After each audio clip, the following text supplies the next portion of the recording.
Okay, so welcome everyone. Thank you for joining us for today's webinar hosted by the Organization Development and Change and Workforce Education and Development Program at Penn State. This is a monthly webinar series presented during our lunch hour. My name is Isal Belushi. I'm a PhD holder in the Workforce Education and Development Program at As Penn they State ask the University. question, I will be moderating today's webinar along with my colleague, Jose Sandoval, who's also a PhD candidate in Learning Design Technology Program at Penn State. In terms of interactive format of this webinar, please use the chat feature on the Zoom platform. If you have any questions about the presentation, please use chat feature on Zoom. You can see the chat button at the bottom of the screen. The Q&A session will be at the end of the presentation. Our online Master Professional Studies in Organization Development and Change are designed for professionals like you who need the skills and knowledge to effectively lead change in their organizations. Furthermore, there is a Master and PhD programs in Workforce Education and Development with a concentration in Human Resource Development and Organization Development. Our program has created a continuous monthly free webinars series with experts around the world. Today, we are presenting Learning to SOAR, the power of our questions make all the difference, presented by Dr. Jackie Stavros. Dr. Stavros is a professor and management consultant in the College of Business and Information Technology at Lawrence Technological University.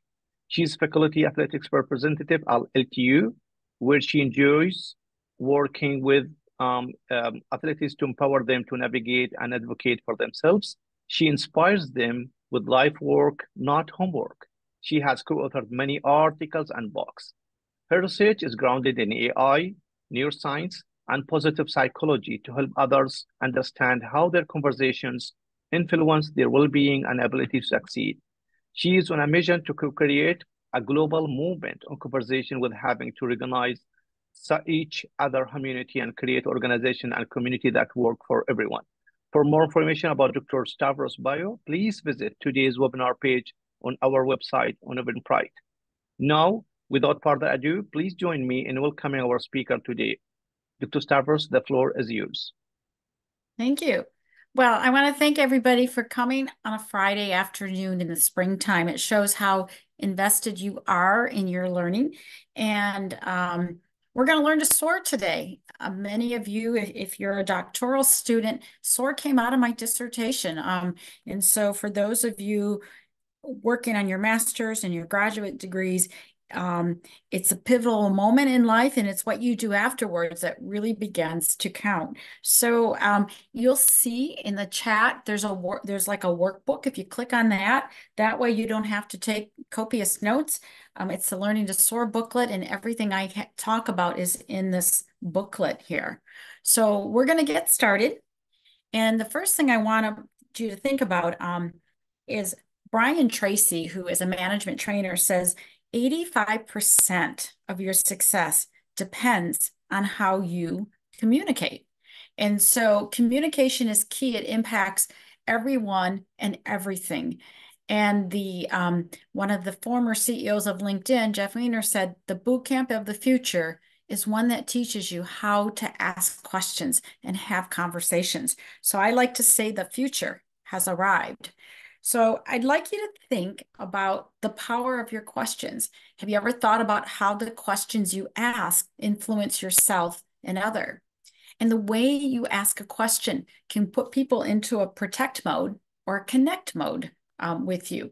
And your questions can either make someone fall below the line, be depreciative and sink, or they can help people soar.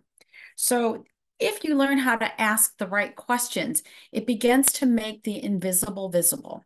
It creates a shared understanding between you and the people that you're in a conversation with. It generates new knowledge, new ideas, new information, and it really begins to inspire possibilities.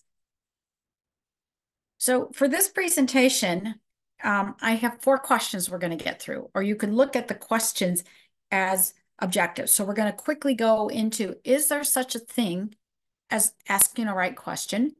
What is the humanistic AI? What is the power of generativity in your questions? And how can your questions help you and others to soar? So if you're following along and you were able to download the Learning to Guide booklet, that information is on page 2. So you'll see sometimes in the bottom left of your slides is where I am in the workbook. So what is the right question? I did some research there and I looked up questions. I simply went back to the dictionary, and questions are the act of being curious and inquiring about someone, something, or someplace. And then right is being accurate with what is good, what is valued, what is genuine. So there is such a thing as a right question, and it's a type of inquiry that focuses on what is good, what is favorable, what is desirable, or of value to you. And I'm going to show you how this works. That you can ask questions that help people get above the line, or you could ask questions that push people below the line. And when you're pushing people below the line, it can be toxic, it can be a closed mind, it can be very, very unhealthy. So I know I can't see you, but I want you to just close your eyes for a moment and recall a conversation where the tone was depreciative or the statements were critical or negative. I want you to locate that. And my question to you is, if you could type in the chat, I believe you can type in the chat, when you think of that negative, critical, or destructive conversation, how does that feel in your body? So I'm hoping they have access to the chat. And I'd just like you to type in the chat for a moment. When you're in that negative, depreciative place, how does that question make you feel?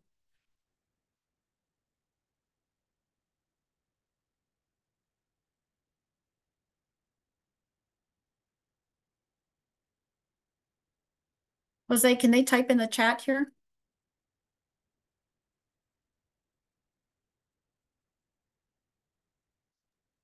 Yes, Okay, they are typing in the chat, hosts and panelists.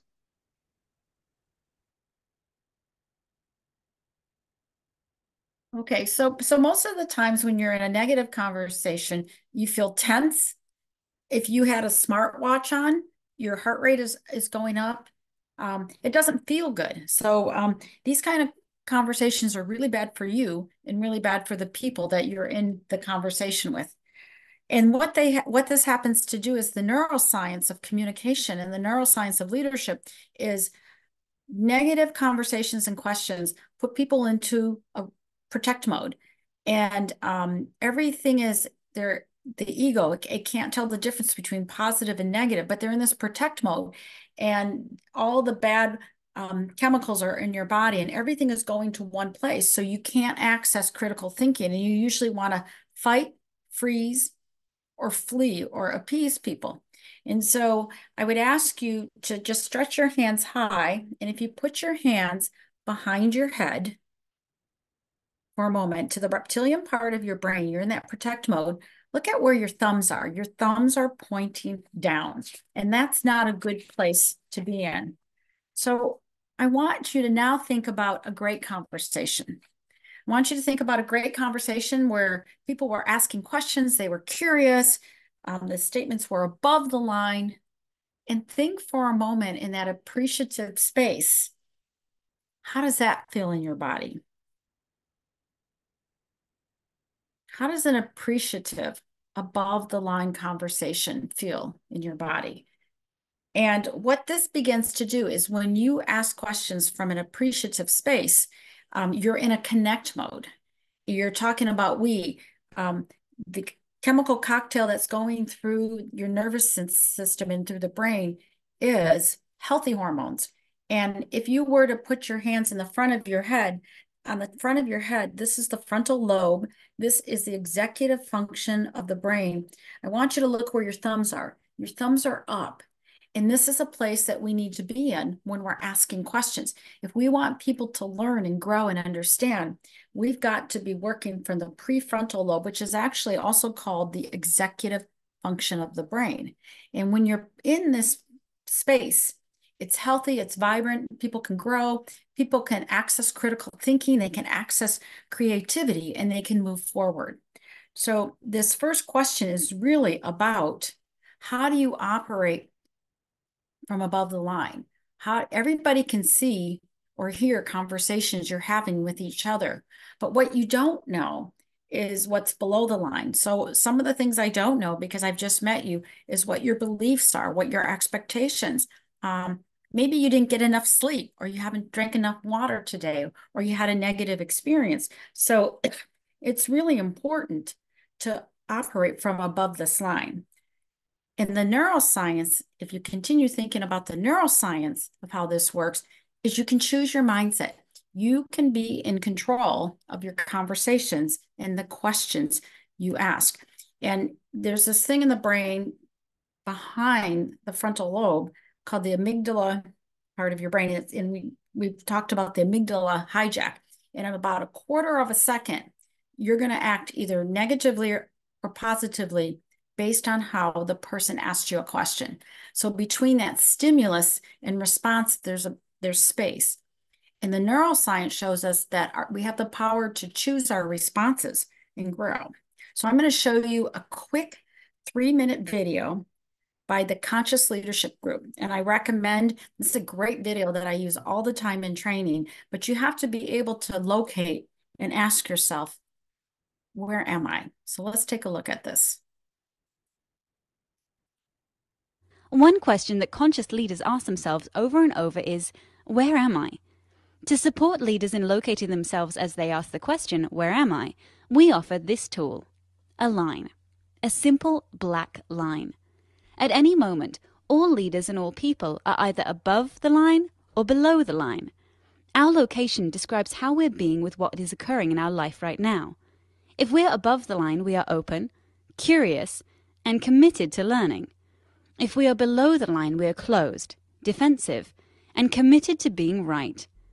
Stop right now and simply ask yourself, where am I? In this now moment, am I above the line or below the line? Typically, when people are below the line, they believe certain things about the world. For example, they believe there is not enough.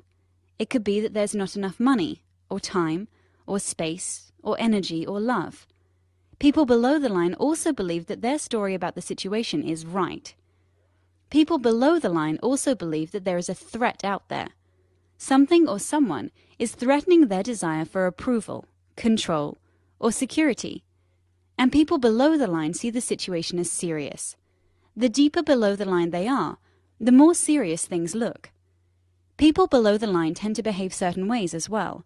They tend to cling to an opinion, find fault and blame, gossip, explain, rationalize and justify, get overwhelmed, and avoid conflict or pursue conflict for the sake of winning. When people are above the line, they believe that learning and growing are more important than being right. They believe that all people and circumstances are their allies, here for their growth. They believe that from a distance, almost everything is funny.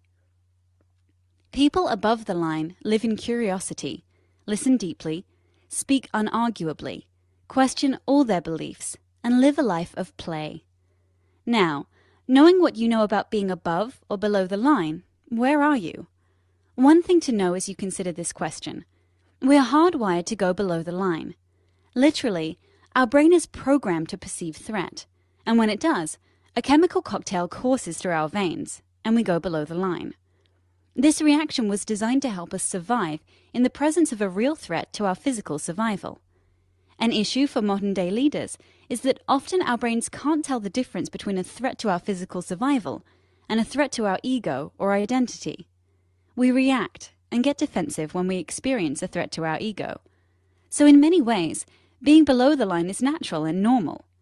But when we are below the line, we're not in a state, literally brain state, of high creativity, collaboration, innovation, and relational connection.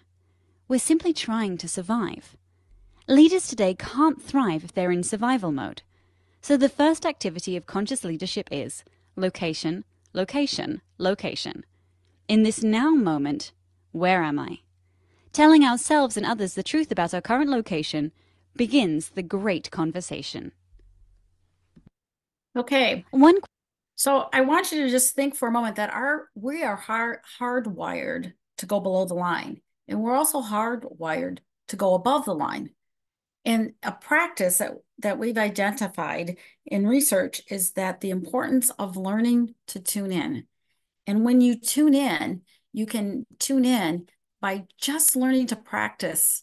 How is it that you can just say pause? When you say pause, pausing actually resets the chemical cocktail in your body in a place of peace, a place of well-being.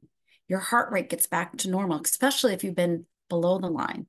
When you breathe, you actually reset the neural system into your body. And so that just by pausing and breathing, if you're below the line, you can get back into the line and above the line. And it's really important to get curious and be curious. So these are just one practice that I want you to practice doing quite a bit, is just tuning in and being curious.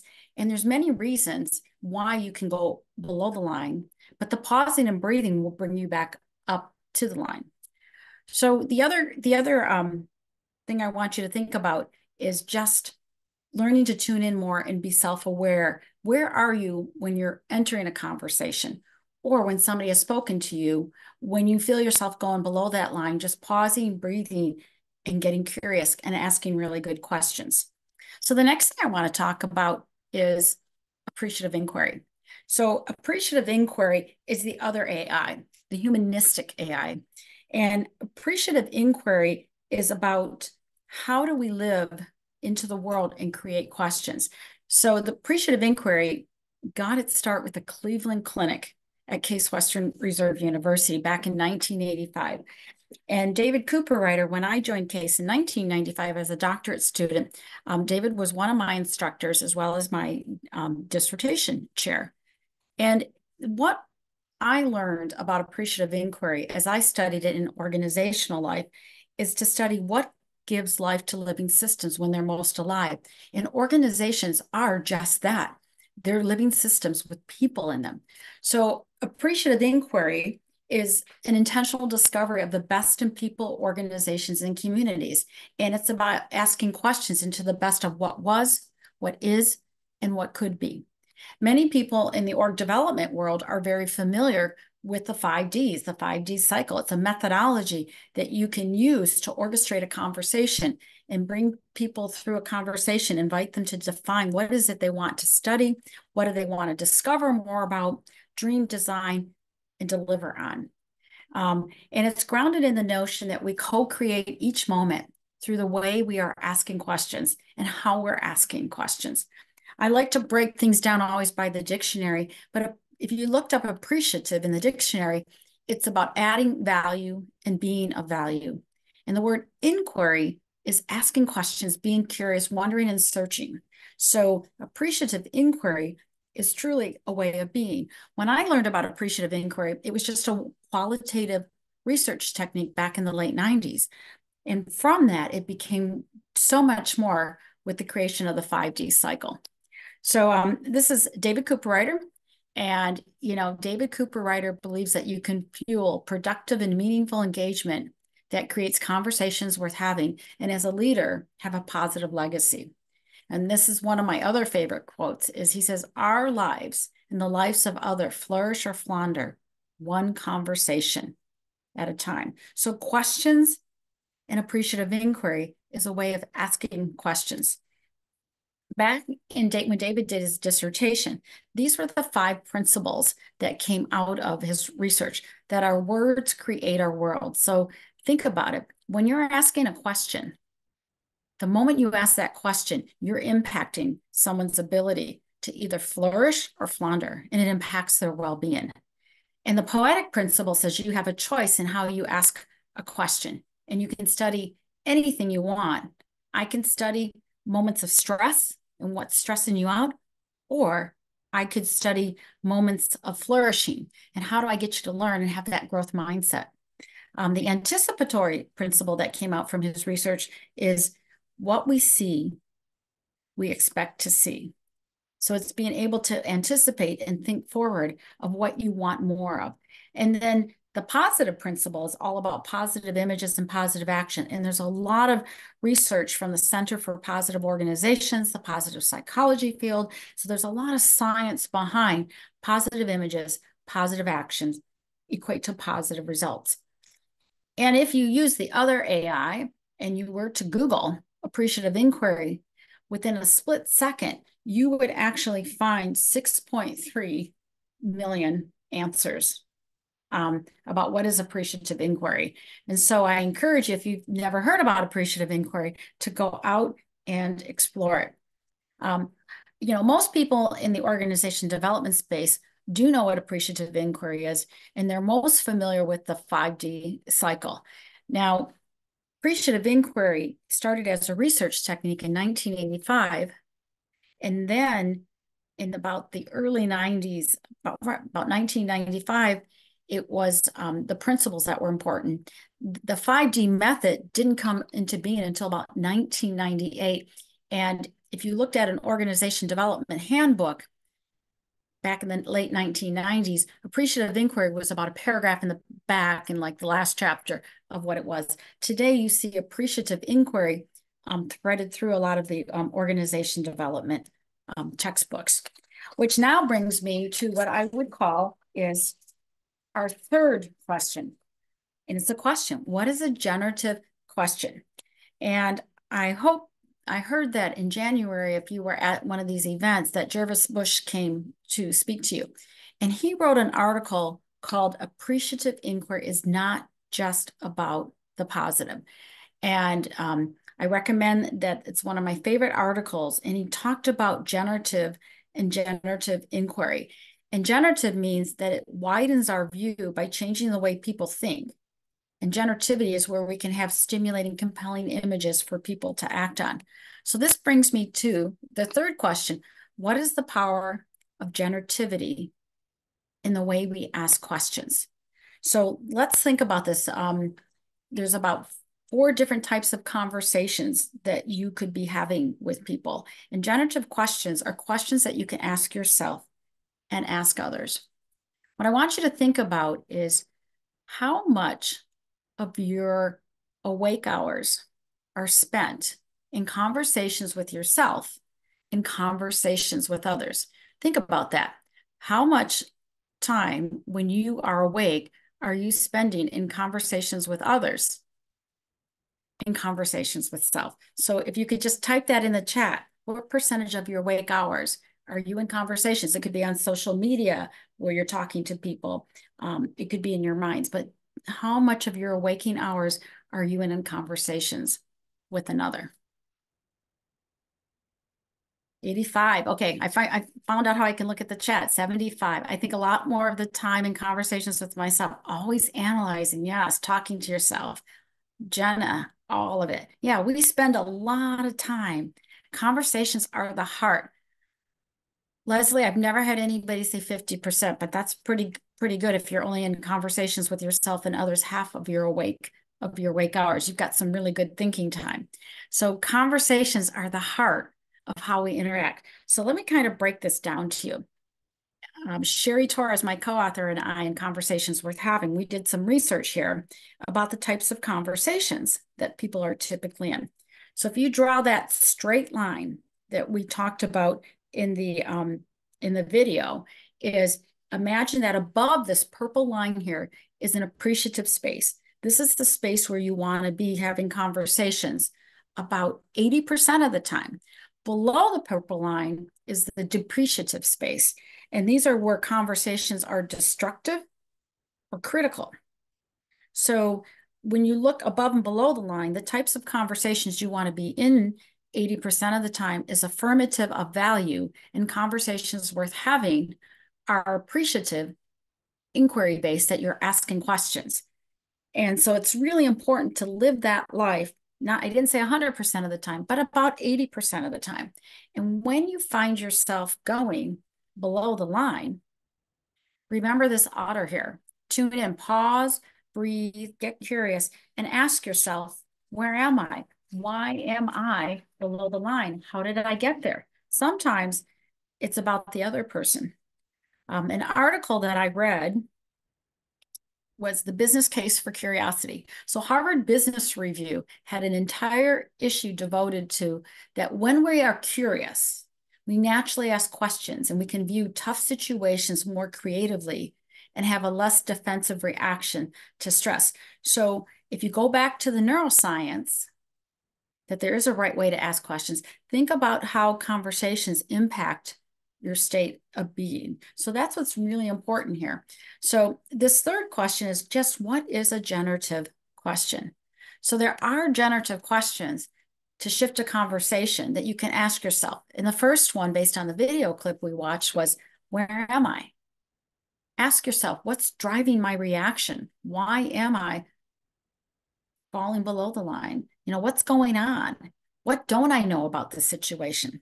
I try to tell my students, every time you find yourself saying, I wonder what the professor thinks, or I wonder what my parents think, or I wonder what my coach thinks, ask. So what do I want to happen?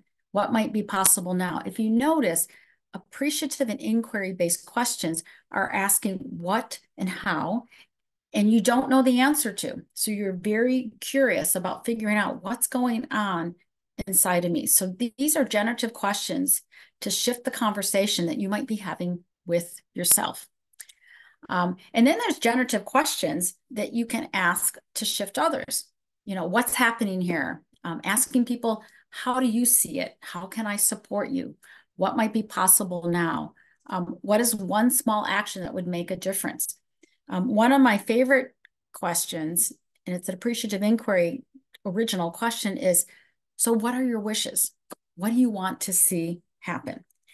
So I could spend all day looking at situations and scenarios, but this one is about a person, a client, it could be a student, is always late for an appointment and never acknowledges it or apologizes. And this can begin to temper you.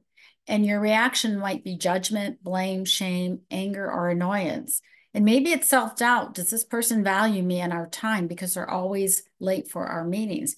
And sometimes your self-doubt gets in the way and you begin to question, am I effective enough? But instead of going below the line, a generative question would ask, where am I now? What are my feelings about the situation? Ask yourself, who chose this time? May there be a better mutually agreed upon time to meet? What don't you know of what they're doing before your standard meeting? What am I making up? We do make up a lot of stuff in our minds when we're talking. So if you could pause and breathe and get curious, generative questions are trying to get you to that space where assumptions are surfaced, you're inspiring possibilities, you're making a movement forward, you're building trust, you're getting new knowledge. And then there's questions you can ask the person who's always late to your meeting. Ask them, does this time work for you and for our sessions? And what happens either at work or in your thought process that you're always late to our standing meeting? What's going on the hour before that meeting? Might there be a better time or a better day of the week to meet?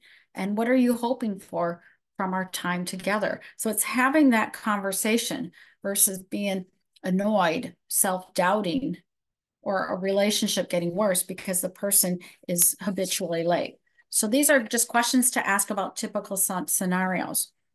So the last place I want to take you before we open it up for questions and answers is I want you to think about how can you ask questions that help people soar, that help people with their strategic thinking, planning, and leading so they move forward. So SOAR is a profoundly positive approach to strategic thinking, planning, and leading. And if you look closely at SOAR here, you can see the A and the I within SOAR.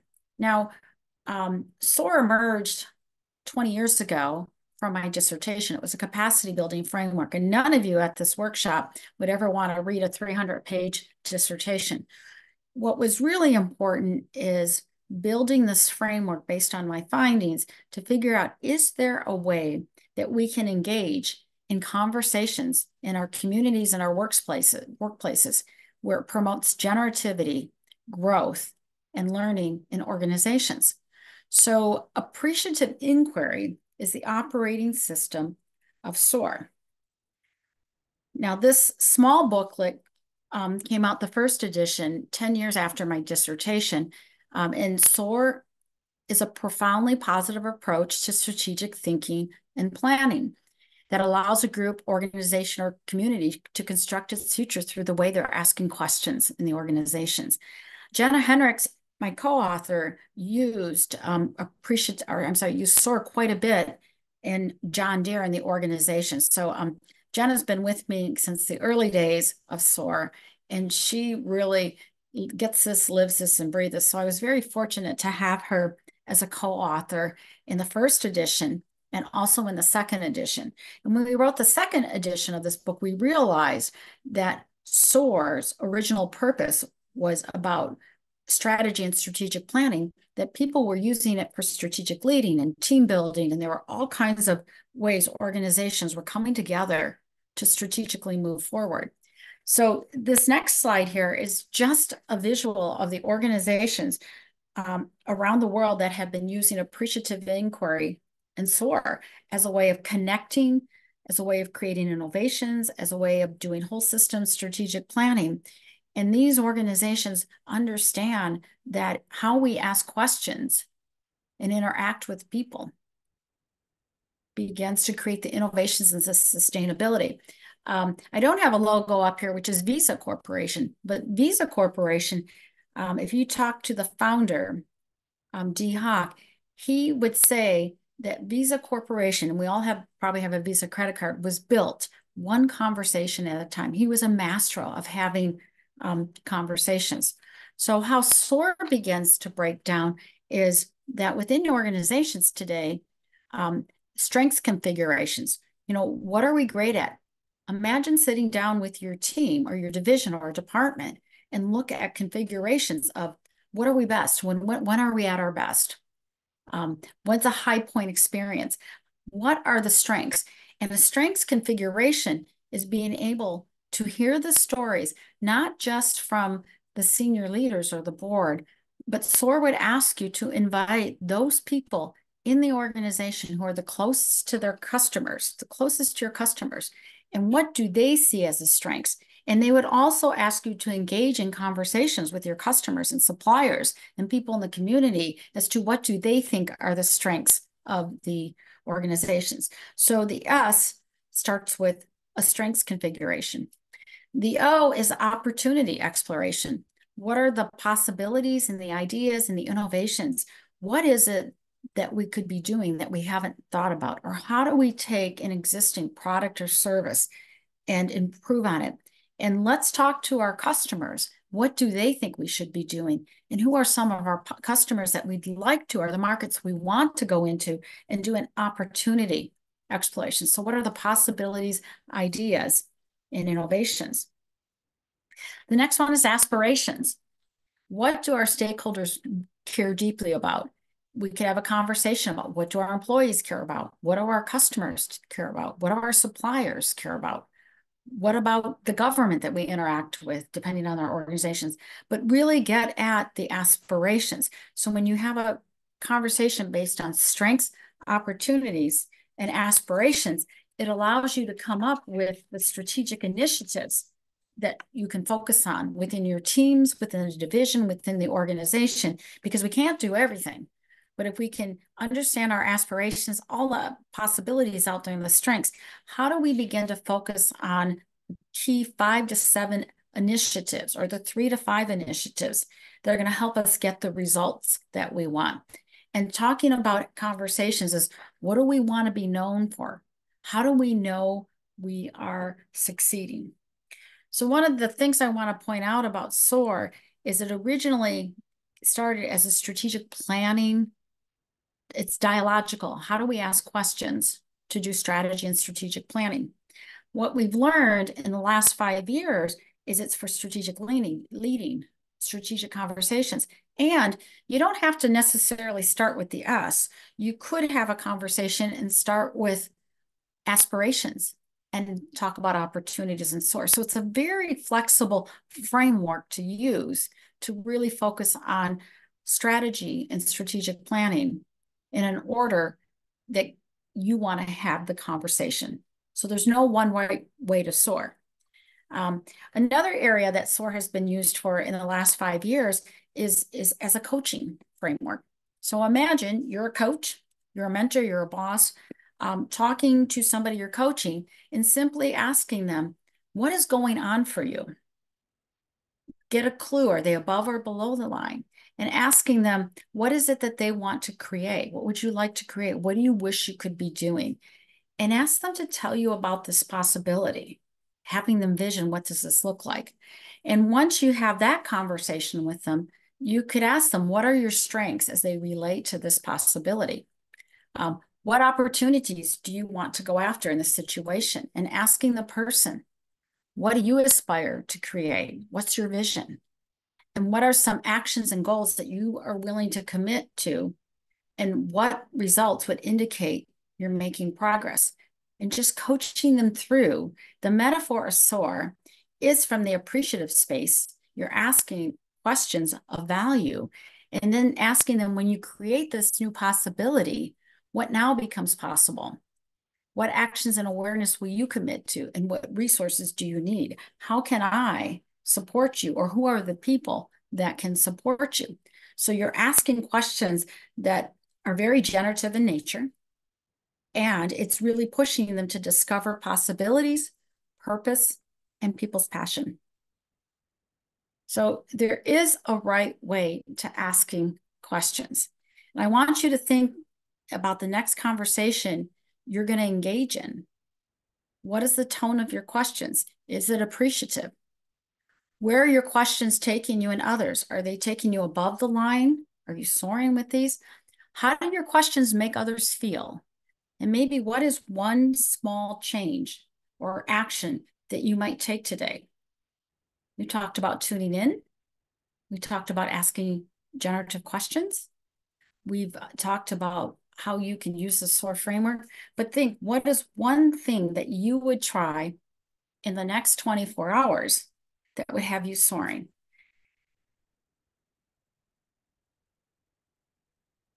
And the key to this is, this sounds easy because it's just one practice of tuning in, how you ask questions, but you've got to practice it so that it becomes natural. The more you practice, the better you get at this. And, you know, we are going to have those ain't it awful moments, those moments of frustration. But what I want you to remember, the next time you feel yourself below the line, pause, breathe, and get curious. So we're coming up on the 45 minutes before the close of the hour. So at this point, what I'm going to do is, I believe I'm going to take my slide deck down and we're going to open it up to answering any of your questions. So I'm going to stop sharing.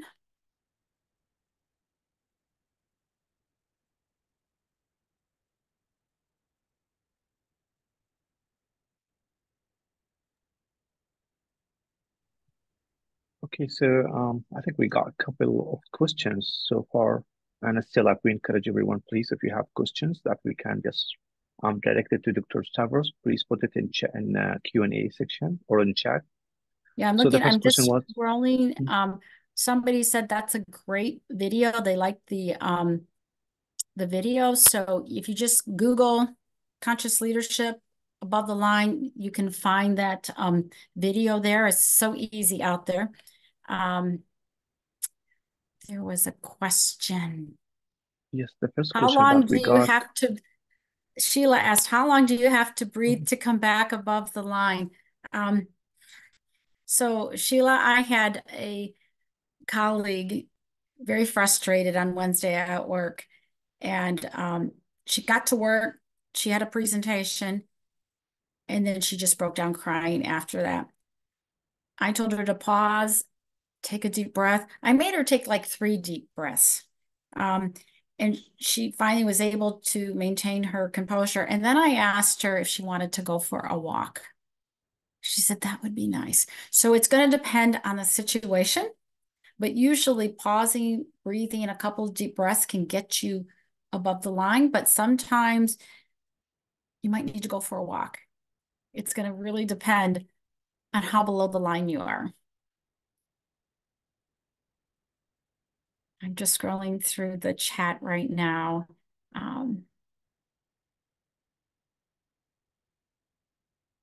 Yeah, Rebecca says, I think a lot more of the time I'm in conversations with myself and analyzing and thinking.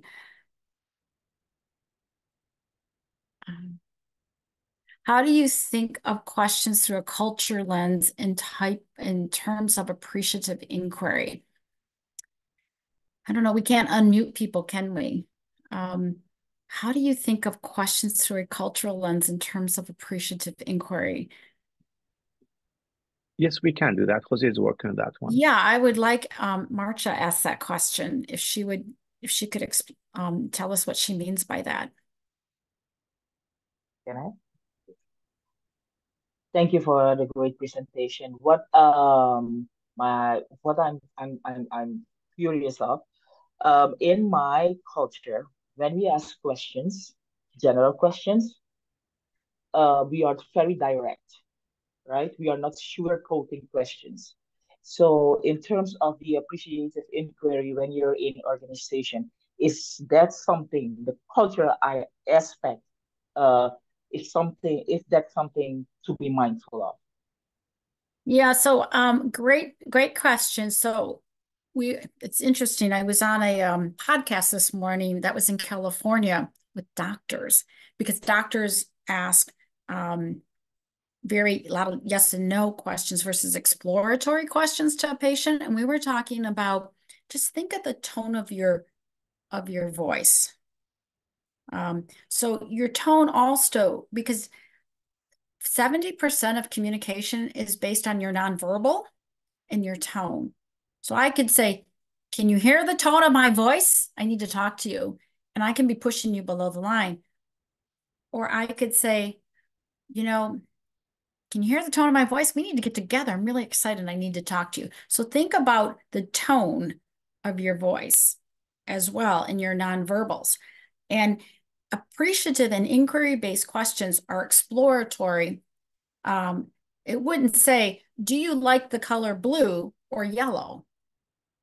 Or tell me, what color do you think we need to paint this wall so that it brings energy to the room? And why is it? So appreciative and inquiry-based questions are very exploratory. It's not an either or, and you don't know where the question's going to go. It's more of a dialogue. Does that help answer your question? Yes, thank you. Okay, let's see. Rebecca asked a question. What advice do you have for people lower on the org chart who are longing for these sorts of conversations, but are not seeing the AI tone from leaders who seem to be having more unilateral announcements to get people all on one page? Wow, that's a really good question. So Rebecca, I think of this as how do you manage up, especially if you are lower on the org chart? So I always think is if you and I are in a meeting, I might ask you, and the senior leader is I might say, I'm curious, can you tell me more about why you think this way or this direction? So if you can ask leaders more about what and how, and that you're curious, I think they're opening to answering questions. And you don't want to ask questions that are critical questions that would put them below the line. But even saying, there's a big dialogue. Employers want people in the office 5 days a week, and employees want to come to work maybe 2 or 3 days a week. And they're like, we know how to work at home. So you could ask a question to the employer demanding everybody get back into the office 5 days a week and say, can you share with me where this decision's coming from? And can we have a conversation about how do we best work remotely and how do we work best completely? And might we design a hybrid system? So you can ask questions out of curiosity to the senior leaders that actually puts you in a connect mode with them. Even when you said sometimes a unilateral announcement to get people on the page, is it an announcement that you can respond back to in a very thoughtful, appreciative way? Does that kind of help answer your question, Rebecca? Or would you like to unmute and give us some more context?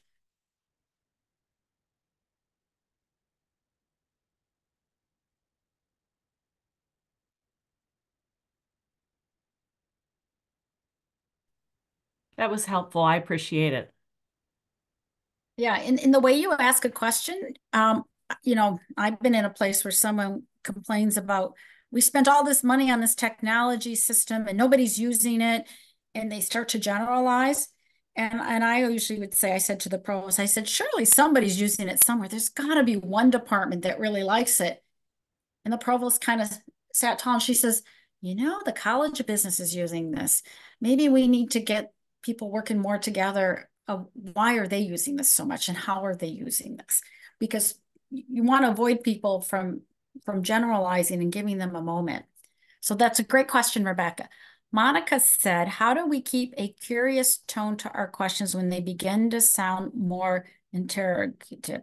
And I think I answered that is it's about your tone and how you ask a question that is open-ended. And you say, I'm really curious. Can you tell me how we came about this decision? Great. Can you tell me why we're moving in this direction and are we open? So curious questions are, you kind of lean in and it's not that you're putting down the decision. You're asking more about how did the decision come into being? And are they open to have a dialogue about this? And you also say, Monica, especially when we are asking someone else questions, to try to dig deeper to a root problem. I want to address that for a moment, a root problem. So I grew up, I thought I was going to be a mechanical engineer, and I didn't do well in Calc 3. And I worked with engineers all my life in product development and research and design.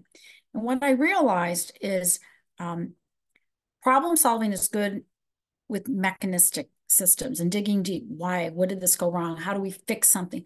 When you're dealing with people, with humans and emotions, generative questions is you're looking for, again, that curiosity. So I believe appreciative inquiry is best when we're dealing with human systems. And when we want to figure out, you know, how do we create a positive culture? You know, what are the frames that we could look at to create a healthy work culture versus do we really want to spend our time, we have the data and looking at a toxic culture and everything, and we get really good at everything that causes a toxic culture, we need to shift to how do we build that healthy culture and look at that data and create that environment. But Monica, would you like to say more about it? No, I think that you answered the question. I really do think that the open-endedness and not assuming there's a problem to fix is probably, those were kind of aha moments for what you just said. So thank you. Yeah. And sometimes, you know, the 80-20 rule, there's a lot of research out there and the science behind this. So like a high performing team, you need a 6-to-1 positivity to negative ratio. If you look at Barbara Fredrickson's work, it's a 3-to-1 positivity ratio when you're dealing with yourself and one other. So, oh, in relationship, if you're in a relationship, someone, Gottman's research is 5-to-1. So every one negative thing you say to your significant other, it's going to take you 5 positives to come out of that hole there. So Sherry and I've kind of landed on the 80-20 rule, the 4-to-1 being in that appreciative and that positive space. Emily asked questions about, can you give more examples of what are generative questions? Not only can I give more questions, in the booklet on page 7 are the generative questions so that you have what are generative questions you can ask yourself and other. And on page 8 of your booklet is examples of generative questions if you know you're trying to surface assumptions on page 8, or asking people about creating shared understanding or creating shared outcomes. So there are lots of questions on page 8 of your guidebook that we sent out. And there are also in your workbook on page 10 are questions from SOAR. There's so many different ways to ask a strength-based question. And the coaching slide is on page 11. So if you go to that guidebook that we shared with you, there are lots of examples there. And you can go to the website www.cwh.today and go to the blog, and there's lots of ways to ask generative questions. And once you start practicing asking generative questions, it becomes very natural. It's just a real natural way to ask questions for people. So that's where you can get that, Emily and everybody. What if the person who we converse with is not honest or has the best intent? In conversations worth having, we talk about below the line. Sometimes you walk away. And you'll say, you know, we're not in a good place. It doesn't matter what the conversation is. This is not healthy. And sometimes when you're in that destructive place, you need to walk away. And if you're really tuned in, and now we're talking emotional intelligence, you can tell that person when you're ready to have a literally conversation worth having about this, why don't we get together? But this conversation keeps spiraling downward. I don't know if that helps you out, Carol, but that's a tough one. That's a tough one to do. Sometimes you walk away from destruction.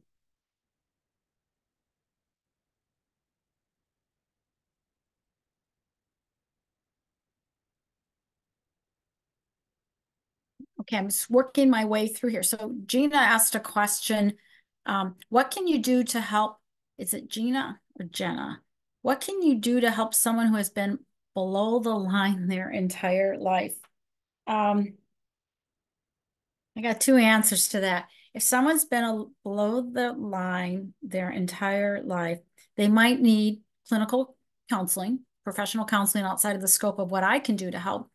And if you work with someone on your team that's been the negative Nelly on the team, if you consistently lead by example, the way you ask questions, you can actually over time begin to bring someone from that negative depreciative space to more positive and appreciative by your actions. And I have seen changes in my colleagues, not overnight, over time.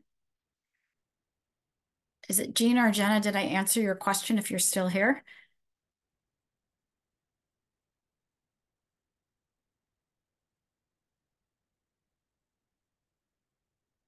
No, Dr. Saros, she's not okay. here.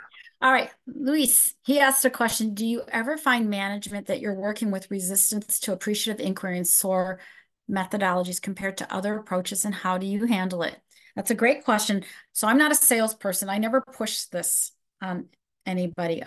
So I look at appreciative inquiry as my operating system.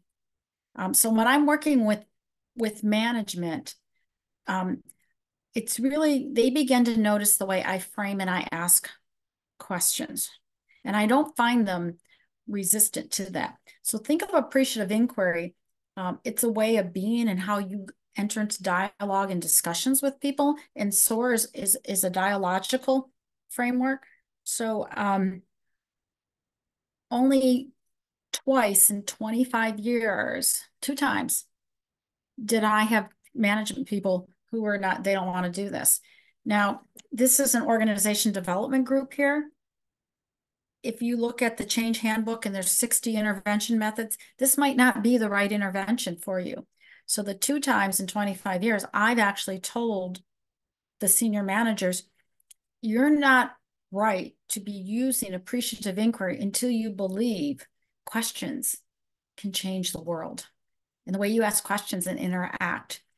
So sometimes it's you that understands if they're resistant. Don't try to push it on them, but tell them you'll be there when they're ready.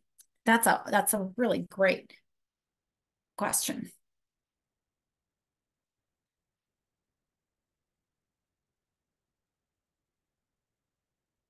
Somebody asked if you could do a video showing a step-by-step approach on how to use mind map using these techniques.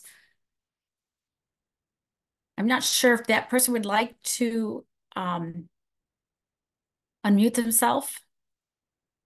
I'm not sure what you mean by that. It looks like it's another Jackie.